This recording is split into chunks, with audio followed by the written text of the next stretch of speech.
How y'all doing, guys? Um, hey, I'm back, and this topic was suggested to me.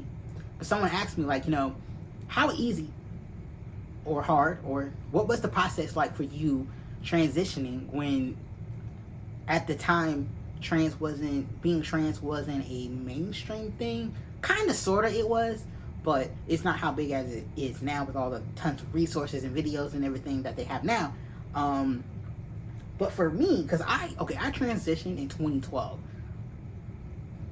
So I transitioned in 2012, and at that time, and even prior before that, like, I knew what transgender was, and I was researching and doing my own research and looking up information and how the process goes. I was watching YouTube videos, and again, like I said in the last video, there weren't trans influencers or whatever, but like there were just, I would watch women who transitioned their raw 480p YouTube videos about being trans, and these were black trans identified females, white trans identified females, all of it. And I would watch their videos, and they would tell me about things to look for. And then at the same time, I was part of this Facebook group, because at the time, Facebook, that's all we had. There wasn't no Tumblr, no Instagram, no none of that yet. So it was Facebook. So I connected with a lot of tiffs on trans identified females on Facebook, and it would tell me things of what to do. Like, you need to find a endocrinologist. There was websites. I remember there's one particular website. I forgot the name of it. How to Be a Gentleman or something like that, but like for trans men. And this was like a documented website of this guy, and he talked about like the different processes. He talked about binders, packers, bottom surgery, top surgery, how to get to testosterone, how to get letters, all of that. So I was like, so I knew what I had to do, but then began the process of, how do I do that locally? How do I do that here in the city where I am? Or the city where I was, which is still the city where I am. So not to dox myself, but I live in a major city in Florida, and Florida has a lot of major cities, so you can guess around all you want. I'm not really doxing myself, but I live in a major city in Florida, and there's a pretty, there's always been a pretty good LGBT community here. Mostly centered towards gay men, but over time they became inclusive to others. And so where I live, I Googled like how to start T, or how to stop surgery, because I knew about top surgeons in my area. I live in a general area where, like, one of the famous, most sought after top surgeons ever. I don't know if he still is, but like, I know at that time everybody was talking about going to him to get top surgery, and I thought it was very convenient that, like, I lived in that same general area. But yeah, I remember googling, right? Local places near me. First I started with like LGBT type centers, and in my city there's two, but there's one major, like, I don't know if they're major, but like there's a LGBT like center for support for LGBT people, including like HIV and AIDS care, housing, general support, therapists, all of that. So I went there. I started there first, and that's how I came across this one organization here where I live. And they advertised that they have a gender bender group, because at the time this is what they called it, a gender bender group for people who, I guess, were gender non-conforming, or it was mostly trans people in the group, but like it was kind of sort of like, it kind of sounded like they were kind of advertising to people who were just gender non-conforming, but it really was just like a trans support group. and they had two. They had one for the adults, and they had one for youth. So it was like, I think 13 to 21 or something like that. And at the time, I was 18. I was 18. So I decided to reach out to them because I knew, like, even though I was like 18 at the time and I was legally an adult, but like, I'm still living at home with my parents. I'm still keeping the secret about my gender transition and my plans to transition. So I knew I couldn't just straight up just go there, because okay, you gotta understand, like I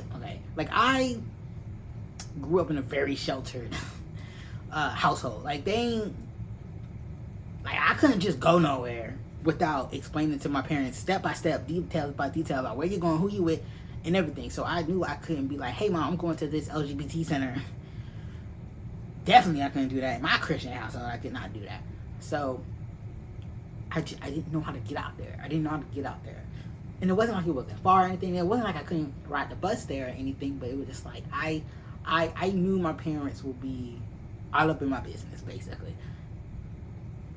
So what I did was I emailed the coordinator, or the head of the group, and it was a woman. She wasn't trans or anything. She was just an ally. And I reached out to her. And I said, hey, I'm an 18-year-old trans man living in ... and I need help. I have unsupportive parents. I need support. I need resources. I need to reach out to someone, because I feel like I needed support. I needed someone to affirm my, you know what I'm saying? Like, all that type of stuff. And I didn't think this lady was gonna message me back. I thought I was just shooting in the dark, because at this time, this was also after the time that I had ran away from home. I guess it did not really run away, because I guess kind of, because when I ran away, I was before my 18th birthday, so I was 17. But I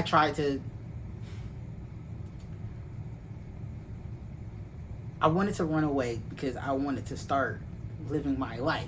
So what I would do, okay, this is stupid. I'm stupid. I was a young teenager, and I know this is stupid, but I started messaging people on Craigslist about, let me stay with them. I'm a trans youth. I'm a trans whatever, and I need to get away from my unsupportive parents and everything. And I was just shooting messages to random people on the internet that I don't know. And there was this one guy who promised to take me in, and my dumbass packed everything that I owned, which wasn't much, no money, no job, nothing, and because he said that I could live with him for free for an exchange of favors. Now, me being 17 and dumb and innocent and not privy to the world, I didn't know what that meant. I didn't know what that meant. Now I know what that means. But I went out there. I waited till my parents, it was like on a Thursday night, I think, and I waited till my parents went to church, because they go to church on Thursday nights. So no one was home. I could just sneak out and go out there. And I did. And when I got there, I don't know if this guy had a change of heart. I don't know, but he saw how young I was, and he was like, yeah, I can't let you stay with me. Yeah, you're gonna have to bounce. So I'm out here in the middle of a city I don't know. And I promise this is gonna make sense, okay? I'm not going, I promise this tangent will make sense. But I immediately I didn't go home. I went to my cousin's house. And that's when I came out to my auntie, because she was like, what's the issue? What are you doing? Why did you do this? Why did you make this decision? And my auntie was gay, and I told her about how I felt about being trans, and she was like, okay, I'm not gonna judge you, but you kind of have to tell your parents, You know, you can't just be leaving your parents like that. So after that incident, basically, my parents were definitely keeping an eye on me. You know what I mean? So okay, so that's just explains. I just wanted to really explain like why I couldn't just go to the LGBT support center, gender bender group. Okay, because I knew my parents now. They definitely looking at me. So I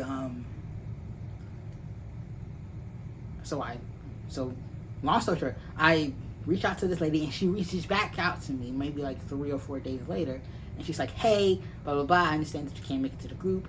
What if I could meet you somewhere close to your house that you could just walk out, you're not really going anywhere? And I told her, okay, on these specific days my parents are not home, I can come to you here and you can meet me here in this parking lot. And she said, okay, and we can just talk, I can just talk, we can just talk. And I said, okay. And we did that. And I did that. I waited till my parents were not home. And I went out there. I went out there to go talk to this lady. And because of her,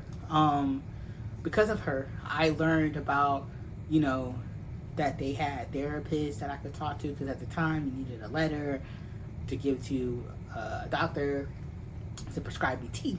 And she said, luckily, there's a clinic here in the city that I'm in that does gender transition and do HRT and all of that. All you gotta do is go to the therapist at the organization that she's in. I mean, just get groups. So once you get money, they have a sliding scale, so you won't have to pay anything. So once you get your independence, you know, you can do this. You can get your therapy, get the therapy sessions, boom, boom, get your T letter, or get letter for top surgeries, any of that, and then you can go down to this clinic and they prescribe tea for you.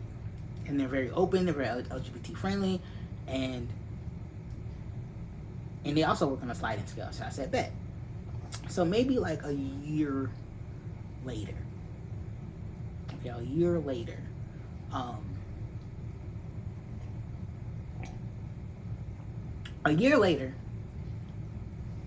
you know, I'm working at Target. I'm not out at Target at this point, but and also, you know, people are kind of like, they think I'm gay, but and you know, I'm home and I'm saving up my paychecks, because my parents, you know, they never asked anything of me. They were just like, hey, just get your money, save up for a car, blah blah blah. And I'm like, car? You think I'm saving up for a car, but I'm really saving up for it to get the fuck out of here. But so I'm saving my money and I'm working at Target, and then eventually, and this was also at the time where, like, you know, my parents were still taking me to work. You know, my dad didn't want me to ride the bus because of safety things and all this blah blah blah blah. So I still didn't have the independence that I wanted. So it was still hard to get up out of there. So I remember telling the woman that, because at the time we were still talking. We still had our little car meetups every now and then. And she told me, hey, there's a couple of trans youth that want to speak to you. And I said, okay. And she said, you know, we can exchange emails, we can exchange phone numbers and go from there. And I said, all right, bet, we can do that. And that's where I met this one young trans-identified female. I mean, we were like around the same age. I think they were like a year younger than me, but we were around the same age. And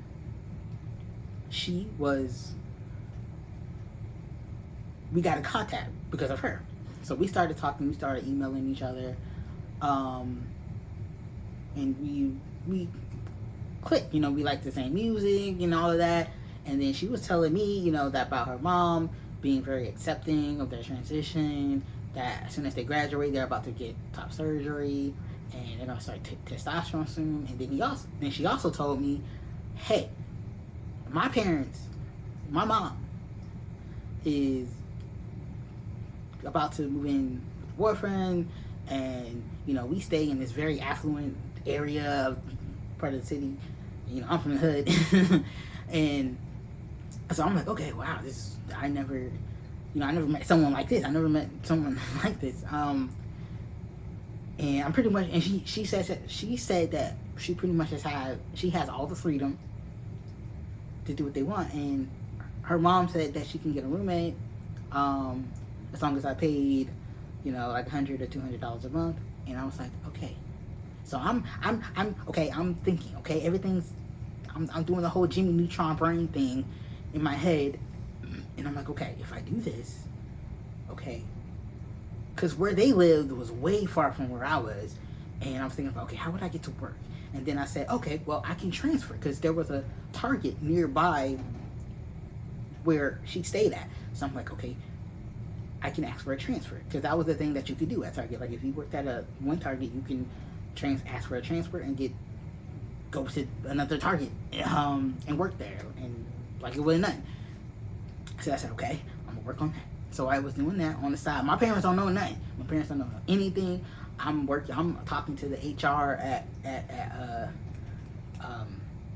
Target, like, hey, I'm thinking of transferring. Can you transfer me out to said location? And they're like, okay, bet, we'll work on that. And at the same time, I'm getting my stuff ready. I'm looking at all the resources. I'm making sure I write down everything. I got my little laptop. I'm like, okay, as soon as I move out, as soon as I get to this girl house, that's when it will begin. I will go to the therapy sessions. I will do all of that. Okay. So a couple of months pass. I tell my cousin at the time, because at the time my close cousin, she the only one who knew that I wanted to be trans, that I wanted to be called Sean and everything. She was like, okay, cool, I love you. I told her, hey, my mama don't know this, my daddy don't know this, I'm leaving a letter. I kind of sprung this on her for the record, because the day before I was about to leave, I was like, hey cousin. I was like, hey cousin, how you doing? So there's this plan that that's been brewing this entire time for like months, and I need you to drop me off to up here, And she's like, okay, I'll do it. You my ride or die, you know what I'm saying? Like, I'll do it, but like, it's kind of damn, you know what I mean? So I tell her, okay, before I go up there, okay, I need you to take me to one place. And she's like, okay, where? I need you to take me to the barbershop. I need you to take me to the barbershop. And she's like, okay, why? It's like, because I'm starting my transition, and I felt at the time I couldn't pass, or I couldn't, because I had long hair. I had my hair in like 2-string twists, which are like, they're not dreads, but they're like just regular normal twists. I don't know. The black people watching this know what I'm talking about, but but I wanted to cut that shit off. And she's like, okay, bet. So we go up to the barber because I text the girl, the trans-identified female woman or girl. All right, we'll be there about 3 o'clock. And she's like, okay, bet. My mom's gonna be here. She's gonna be happy to meet you. Blah blah blah. So we meet up. So I go to the barbershop. I cut my hair. Not too short, but it's the lowest I've ever seen it ever in my life. And then my cousin drives me up there. Sorry, I had to change location. But anyways, so we make it to the house.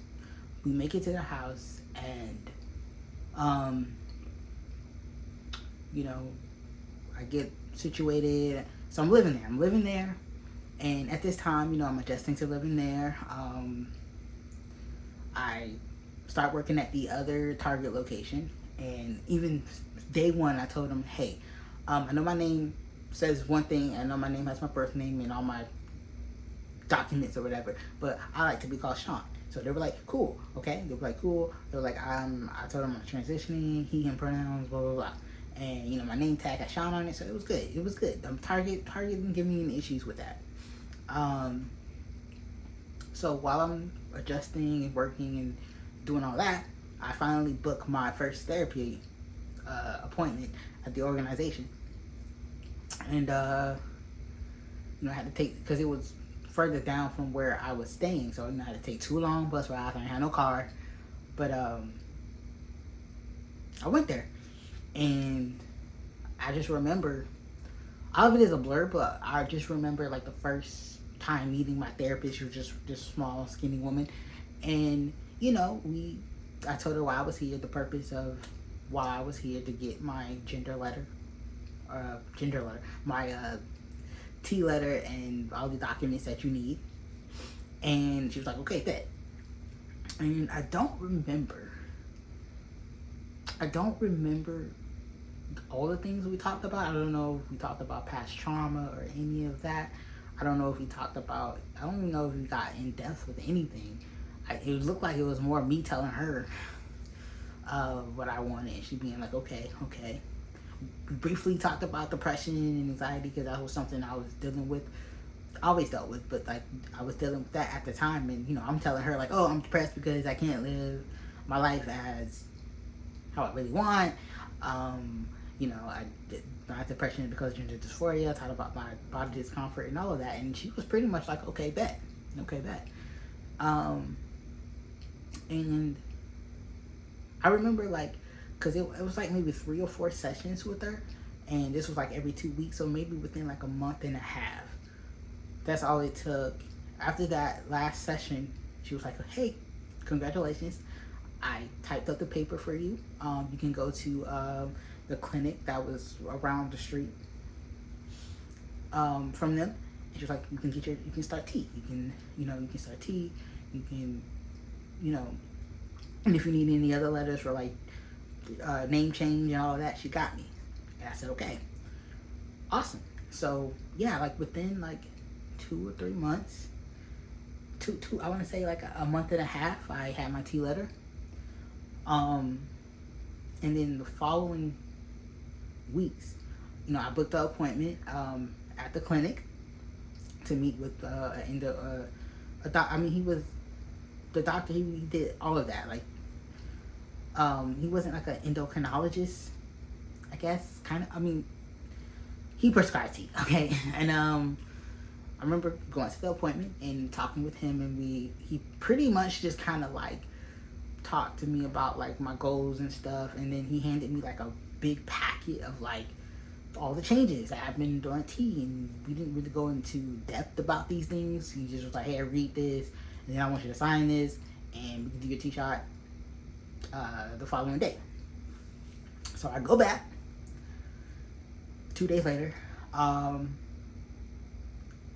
I got my first T shot, and I was so excited. I was so like over the moon. I remember, the lady nurse showing me how to use the needle and sticking it in, and it's pretty much like, okay, you're on your own. And for the record, I know most people have like 2 needles, one for drawing the T out and one for sticking it in you. I never did that. I always just had to say, I always poked myself with the same needle that I drew from, and I don't know if that's like a bad thing. I don't know. I've been doing that for 10 years. So I don't know if that's a bad thing. I don't know if that's a good thing. I don't know. I ain't having any issues, but like, I just thought I'd throw that out there. But and then, so yeah, I was on T. I was doing it at home every 2 weeks. I was on.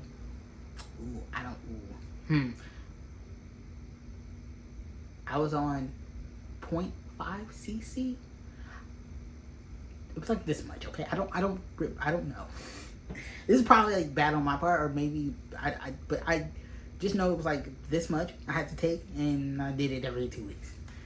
And yeah, so I did that for, like, I remember taking T before my 19th birthday, and then because it was in November, my birthday's in December, and that's when I started. That's my first month on T, was like on my birthday. And so I continually did that, and then I kept going. Now that I had independence, I went to the group every week or whenever I could go, and I wasn't working. And eventually they're like, hey, we're having this like little conference for trans people who want to change their name, and they're get the documents on how to do that and go down to the DMV. So I was like, bet. So maybe I had been like maybe 4 or 5 months on T at this point, and I went to this conference, and it was hosted by a trans-identified male. It was mostly trans-identified males there, but there were like me and like another trans-identified female in there, and they showed us how to what documents to ask for. They told us about how to go to the courthouse, how to do the name change, how to go into family court to get that done, and how to change your gender marker, and you didn't have to have surgery or anything. You just had to be on testosterone. And yeah, and then I remember booking the getting all the documents or whatever to go to court, and I did that. I think by 6-7 months on T, like my name was officially Sean. And then I went to the DMV, which I regret. I regret this, okay? I regret this. To this day, I regret this. The reason why I regret this now, because now I realize, like, even if I want to present as, well, not present, but like, now that if I want people to see me as female now, when it comes to like jobs and housing and stuff like that, I have to be plagued with the thought that there's male on my ID. And I realized this because right now I'm currently working for jobs, and you know, they ask you for your ID when they want to hire you. And you know, even though I'm free, I'm Detrans and all that, it's like, oh, but I'm still, you know, everybody else still see me as male. So but anyways, I went down to the DMV, I presented my documents. I remember the lady being so nice. She's like, oh wow, can you tell me a little bit more about trans? It's like, lady, I sat up in line for like 30 minutes. I don't got time to tell you all of this, but she was nice, and she changed my gender marker to M, and I went about my day. Like, I did all of this within a year. Because all of that information was available to me. Like, they had resources. I was surrounded by so much resources on how to transition. And honestly, if I had the money to get top surgery, I would have gotten top surgery too. I just had the money. And I was always jealous of my roommate, the Tiff that I was staying with, because, you know, her mom paid for it. You know, her mom was loaded. She came from a rich, affluent background. Like, her mom paid for her top surgery. She got it straight after graduation type shit. And I was so jealous of her, because I was like, damn, you know, I was my parents. But,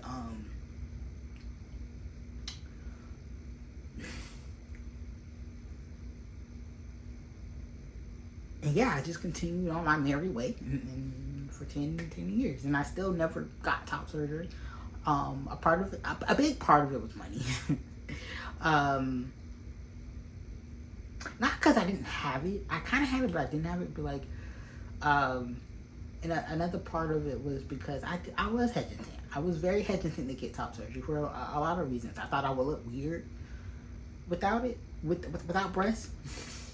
Because I was chubby. I mean, at this time I was the skinniest I've ever been, and then I got on T and I started gaining weight because of the side effects of T, like gaining that weight, and all that went to my gut.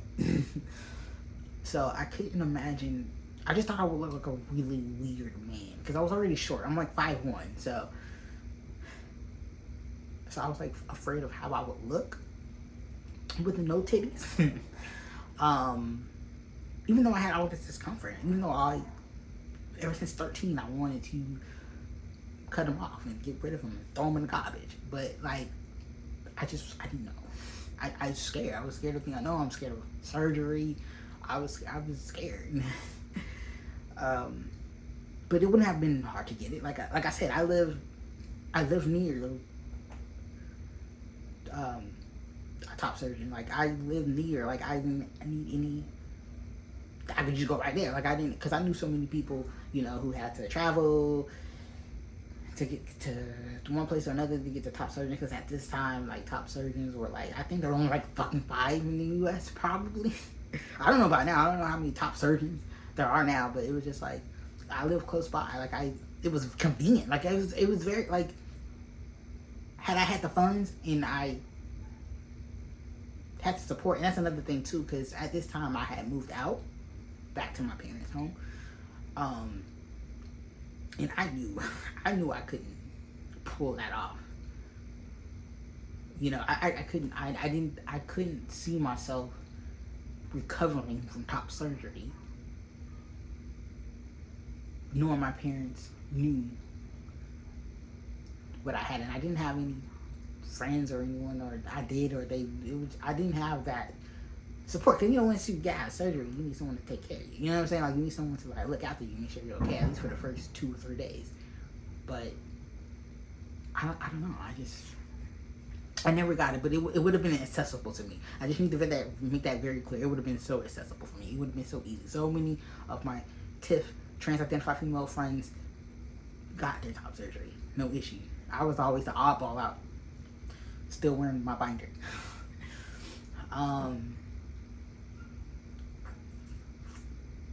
So the question is, was it easy? Was my transition easy? Was it easy to get on hormones? Was it easy to get that? Compared to today?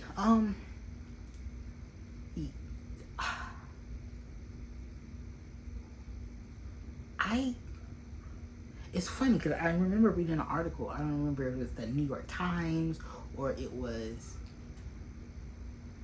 the Guardian, but I remember there was a lady who wanted to do an experiment on how easy it was to go through the transition. And I remember, I don't even think she even saw a therapist. I think she just saw like a specialist and then got transferred over to, like, it didn't take that long. But, 2 months, all it really took was a month and a half for me to get my T letter.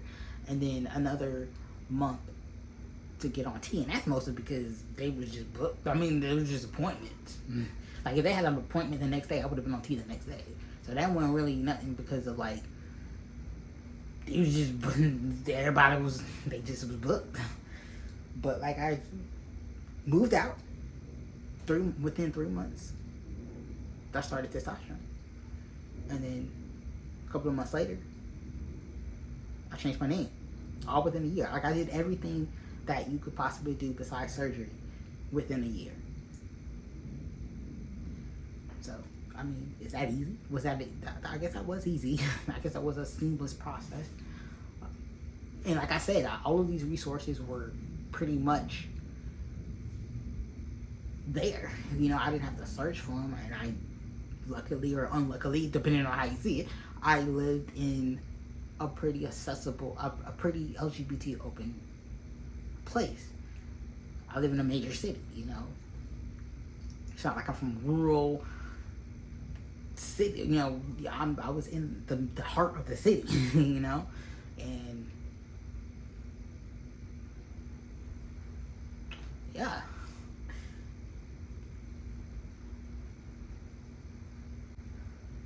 I do, even though I don't remember exactly what we talked about during my therapy sessions, it really wasn't, the goal really was to just make sure that I really wanted to transition, but it was more like me saying, yes, I am desperate, I am this, I am that. It was more me telling her, I am this, I am that, and she's saying, okay.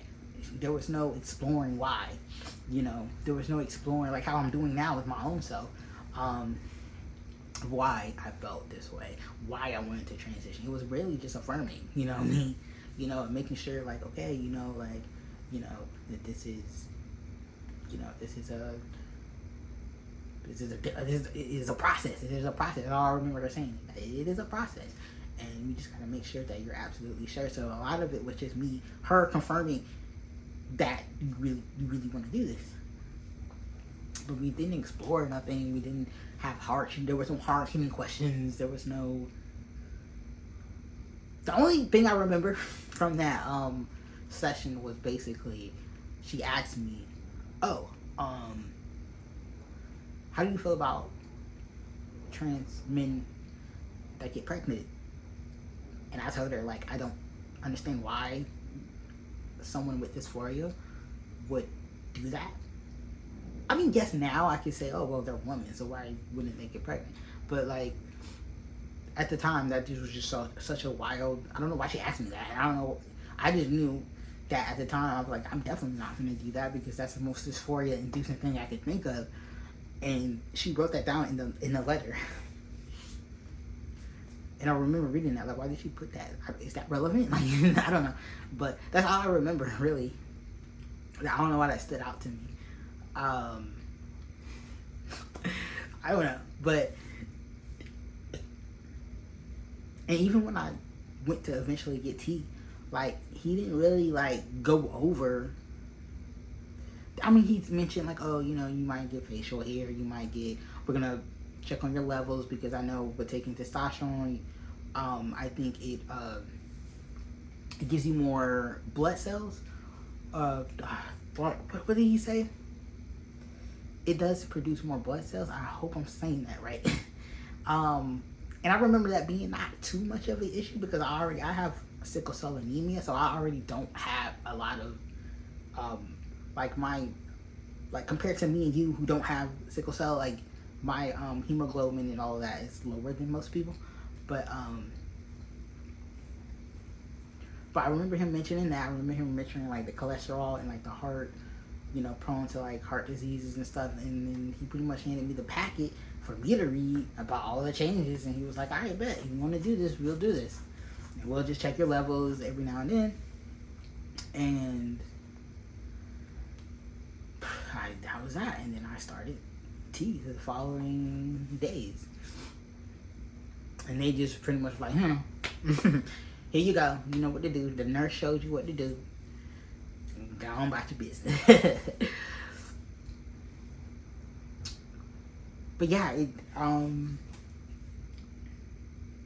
definitely was easy. It definitely didn't take that much to start transitioning.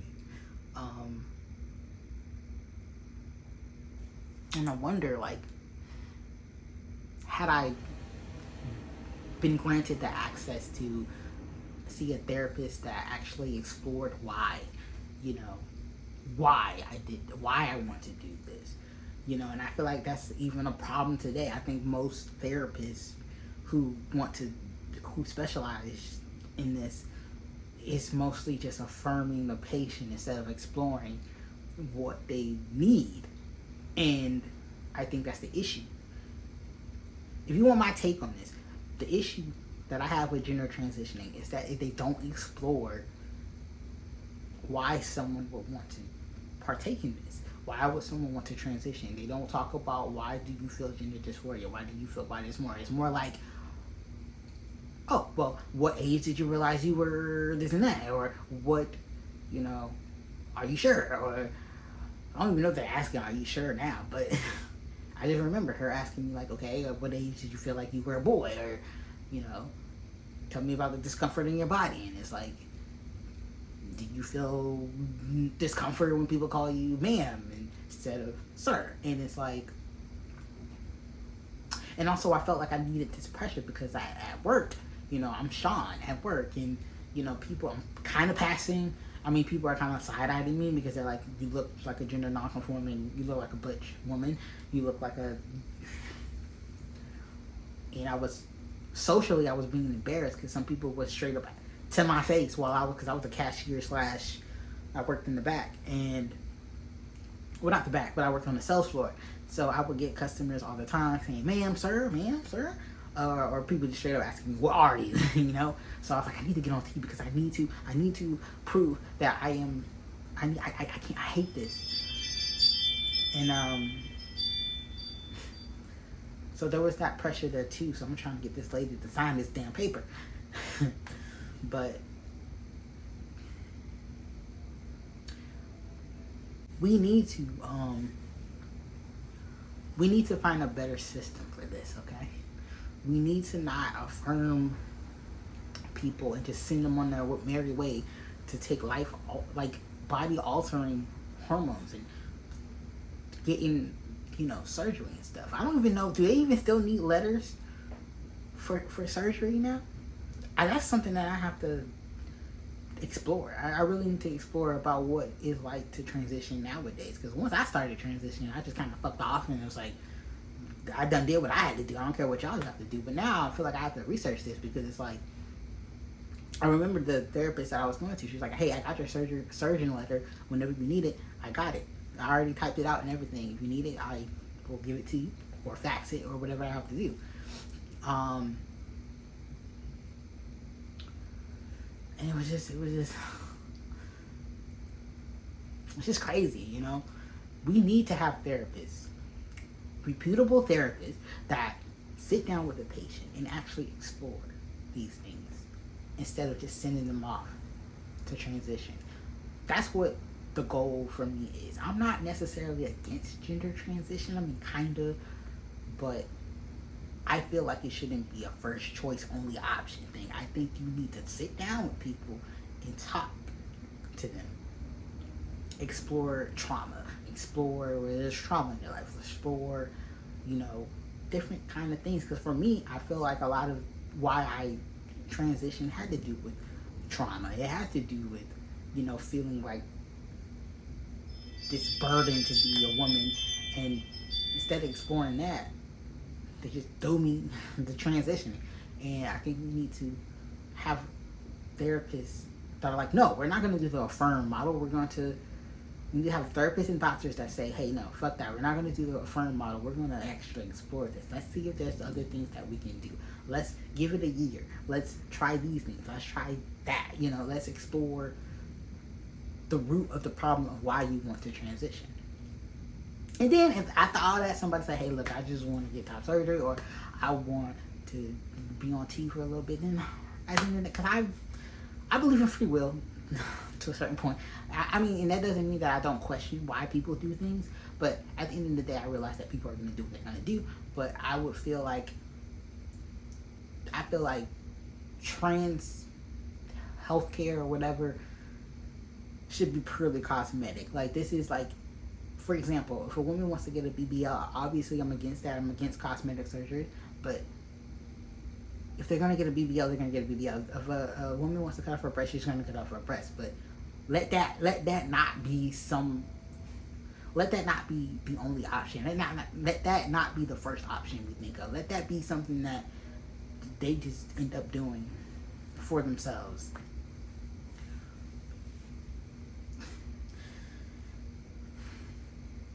Anyways, I don't want to make this video long, so I hope that answers that question.